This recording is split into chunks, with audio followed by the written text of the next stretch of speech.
Kemudian untuk ciri-ciri sistem parlementer, ini dalam sistem parlementer ini bisa ada presiden dan perdana menteri gitu ya, tergantung tadi bentuk negaranya, atau kepala negaranya ini bisa presiden, bisa raja, sultan, ratu gitu ya. Sedangkan kemudian perdana menterinya yang akan bertanggung jawab pada pemerintahan atau kepala pemerintahan. Kemudian kalau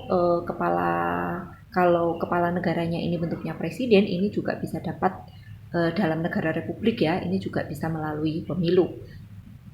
Kemudian kabinet dibentuk oleh kabinet ini berasal dari itu ya, dari parlemen ya. Kabinet dibentuk dan bertanggung jawab kepada parlemen. Kemudian kabinet ini juga dibentuk sebagai satu kesatuan dengan tanggung jawab kolektif di bawah Perdana Menteri.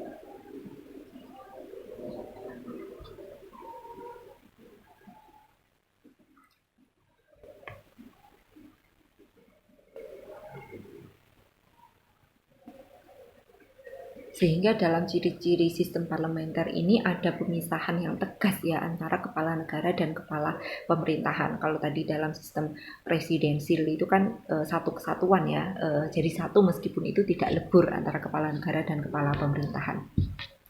Nah itu ciri yang paling mudah misalnya teman-teman untuk melihat bagaimana dari sistem presidensil maupun sistem parlementer.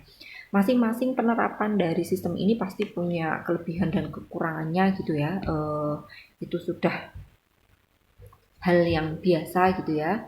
Dan kemudian juga tergantung dari implementasi dari setiap negara. Misalnya kan bukan berarti misalnya kalau negara kesatuan itu pasti presidensil, kan tidak selalu. Ada juga kesatuan tapi parlementer gitu misalnya. Itu terjadi misalnya di Inggris. Atau kalau serikat, apakah kalau serikat itu pasti parlementer gitu misalnya.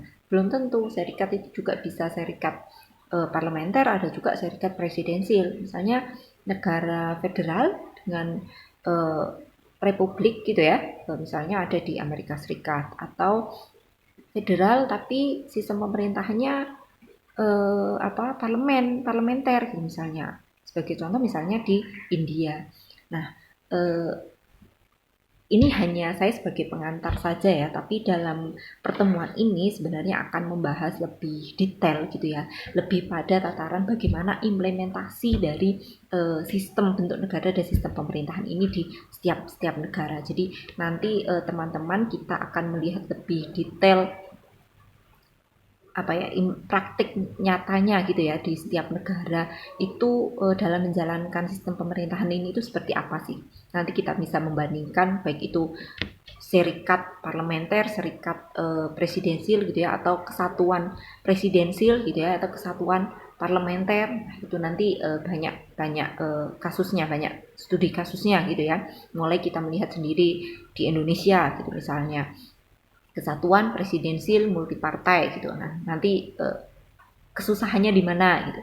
Atau kita melihat Amerika Serikat, negara federal dengan sistem presidensil.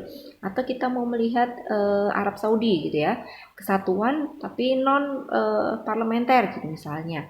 Nah, ada setiap negara pasti punya alasan gitu ya dalam penentuan atau memilih dari sistem pemerintahannya itu. Dan itu semua pasti ada konsekuensinya gitu ya, ada plus minusnya, ada kelebihan dan kekurangannya.